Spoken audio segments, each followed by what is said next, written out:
त्याची फसवणूक केल्याप्रकरणी अटकेत असलेल्या बोंधू मनोहर भोसलेला जे आहे ते ताब्यात घेतल्यानंतर काल रात्री जे आहे ते कुर्डवाडी पोलीस ठाण्यामध्ये जवळपास 5 तास जे आहे ते कसून चौकशी या ठिकाणी पार पडलेले आहे। DYSP असलेल्या अंजना कृष्णन असतील, सोलापूर जिल्हा गुन्हे अन्वेषण विभागाच्या वतीनं जे आहे ते ही कसून चौकशी पार पडल्यानंतर आज जवळपास काही वेळापूर्वीच जे आहे ते कुर्डवाडी पोलिसांनी श्रीगोंद्यामधूनच मनोहर भोसलेचा तिसरा साथीदार अर्थात असलेल्या नरेंद्र सांगळे या तरुणाला जे आहे त्या आरोपीला जे आहे ते श्रीगोंद्यामधून कुर्डवाडी पोलिसांनी अटक करून जे आहे ते आपण पाहिलं असेल तर या तिघांनाही जे आहे ते माडा न्यायालयामध्ये जे आहे ते हजर करण्यात आलेलं आहे ना। आपण जर पाहिलं असेल तर हे प्रकरण जे आहे ते राज्यभरात गाजतं आहे। एकीकडे कॅप्टन अशोक खरातचं प्रकरण राज्यभरात गाजत असताना, त्याचे कारनामे गाजत असताना, दुसरीकडं या ठिकाणी आपण जर पाहिलं असेल तर मनोहर भोसलेचा प्रताप जो आहे तो समोर आल्याचं पाहायला मिळालं आणि कुर्डवाडी पोलिसांनी अटक केल्यानंतर जे आहे ते या ठिकाणी आपल्याला वेगवेगळे प्रकार जे आहेत ते समोर येताना पाहायला मिळतात। अंजना कृष्णन यांच्या माध्यमातून या घटनेचा असेल किंवा सोलापूर जिल्हा गुन्हे अन्वेषण विभागाच्या माध्यमातून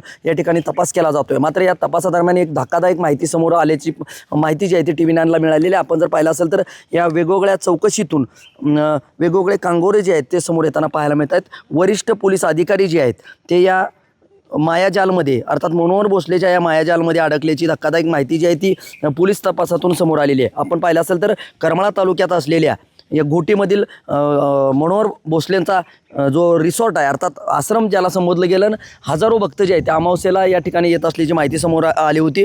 करमाळ्याच्या या मनोहर भोसलेंना जे आहेत त्याचा साथीदार असलेला विशाल वाघमारे आणि दुसरा साथीदार जो अटक करण्यात आलेली आहे कुर्डवाडी पोलिसांनी, अशा नरेंद्र सांगळेला देखील ताब्यात आल्यानंतर आता माडा न्यायालय समोर जे आहे त्या हजर करण्यात आलेलं आहे। त्यामुळे आता त्या माडा न्यायालयामध्ये या तिघांनाही काय नेमकी न्यायालयीन कोठडी मिळते की पोलीस कोठडी मिळते हे पाहणं महत्त्वाचं असणार आहे। तत्पूर्वी आपण जर पाहिलं तर बोंधूबाबाच्या या मायाजालमध्ये मुंबईतील काही वरिष्ठ पोलीस अधिकारीही भक्त म्हणून अडकल्याची माहिती, धक्कादायक माहिती समोर आली आहे। त्यामुळे त्या दृष्टीनं या घटनेचा जो आहे तो, या प्रकरणाचा जो आहे तो तपास जो आहे तो केला जातोय। दुसरीकडे या प्रकरणाचं गांभीर्य ओळखून सोलापूर गुन्हे अन्वेषण शाखा असतील, आर्थिक गुन्हे शाखा असतील, कुर्डवाडी व करमाळा पोलीस स्टेशनच्या पथकाद्वारे, सायबर पथकाद्वारे, या DYSPच्या विशेष तांत्रिक पथकाद्वारे या प्रकरणाचा जो आहे तो मनोहर भोसलेच्या प्रकरणाचा बोंधुगिरीचा बाजार कसा चालत होता त्याबाबतचा जो सखोल अहवाल जो आहे तो चौकशीचा भाग जो आहे तो या ठिकाणी पार पडताना पाहायला मिळतोय। त्यामुळं एकीकडे आर्थिक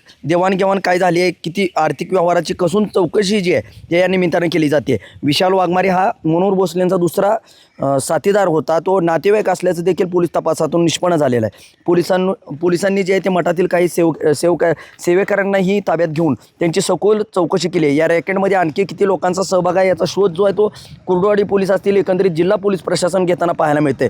त्यामुळे या भक्तांकडून या गोटीच्या आश्रमामध्ये जे आहेत ते भक्त काही 11,000 पासून ते लाखो रुपयापर्यंतच्या देणग्या ज्या आहेत त्या दिल्या जात होत्या। मात्र या रकमा ट्रस्टाच्या नावाने स्वीकारल्या जात असल्याची देखील माहिती समोर आली। मात्र हा ट्रस्ट जो आहे तो मनोहर भोसलेचा ट्रस्ट असलेला या धर्मादाय आयुक्तांकडे अधिकृतपणे नोंदणीकृत आहे का, या पैशाचं ऑडिट जे आहे ते झालं आहे का, आणि हा पैसा नेमका कुठे गुंतवण्यात आला, या सर्व बाबीचं जे आहे ती तांत्रिक बाबीच्या तपासासाठी पोलिसांनी जे आहे ते धर्मादायक आयुक्तांशी पत्रव्यवहार देखील केल्याची माहिती समोर आली। त्यामुळं विविध यंत्रणांनी जो तो आहे मनोहर भोसलेंचा जो आहे तो सोबतीला जो आहे तो फास आवळ्याचं एकंदरीत चित्र पाहायला मिळते। त्यामुळं पोलिसांनी मनोहर भोसलेच्या विविध ठिकाणच्या मठावर देखील छापे टाकून वेगवेगळी कागदपत्र देखील हस्तगत करत असल्याची माहिती समोर आली आहे। त्यामुळं वेगवेगळे अफाट संपत्ती आणि मालमत्तेच्या जाळ्यात मनोहर भोसलेचा कारनामा अडकण्याची जास्त शक्यता जी आहे ती वर्तवली जाते।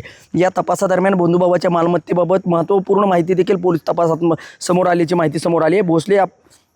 मनोहर भोसले हे आपल्या आईवडिलापासून वेगळे राहून पुण्यामध्ये पत्नी आणि 3 मुलांसह वास्तव्यास होता आणि तिथं भक्तांनी त्याला दिलेले अनेक आलिशान फ्लॅट्स आहेत ते उघड झालेले आहेत। त्यामुळं गाणगापूर जे देवस्थान दत्त देवस्थान जिथं मानलं जातं, राज्यभरातले देवस्थानातले दत्त भक्त जे आहेत ते तिथे येत असतात, या गाणगापूरमध्ये देखील मठ देखील उघडण्यात आल्याची देखील माहिती समोर आलेली आहे। त्यामुळे एकीकडे या मायाजालमध्ये मुंबईतले बरेच वरिष्ठ पोलीस अधिकारी देखील हे भक्त म्हणून अडकल्याची माहिती समोर आली। त्यामुळं आणखी या मनोहर भोसलेंचा प्रताप काय समोर येतोय हे देखील पाहणं महत्त्वाचं आहे। तत्पूर्वी आपण जर पाहिलं तर माडा न्यायालय जे आहे ते या मनोहर भोसलेला नेमकी किती दिवसाची न्यायालयीन असेल किंवा पोलीस कोठडी किती दिवसाची देते हे देखील पाहणं महत्त्वाचं आहे। तत्पूर्वी आपण जर पाहिलं असेल तर मनोहर भोसलेचा दुसरा साथीदार जो आहे तो नरेंद्र सांगळे असेल किंवा विशाल वाघमारे या दोघां साथीदाराबरोबर आता मनोहर भोसले देखील जो आहे तो पोलिसांच्या ताब्यात आहे ना. आपण पाहिलं असेल तर माडा न्यायालयामध्ये जे आहे ते त्यांना दाखल करण्यात आलं आहे. त्यामुळे या पुढच्या काळामध्ये काय अपडेट या प्रकरणातले समोर येतात आणि या घोटीतल्या आश्रमातले नेमके काय वेगवेगळे प्रताप आहेत, कारनामे आहेत, ते मठ नेमका नावावर कोणाचे आहे, कोणाचा आहे, उतार्यावर काय, अनेक माहिती जी आहे ती, अनेक कंगोरे जे आहेत ते या निमित्तानं समोर येताना पाहायला मिळणार आहेत. माझा सहकारी कॅमेरा पर्सन प्रफुल्ल परदेशीसह मी संदीप शिंदे, TV9 मराठी, माडा, सोलापूर.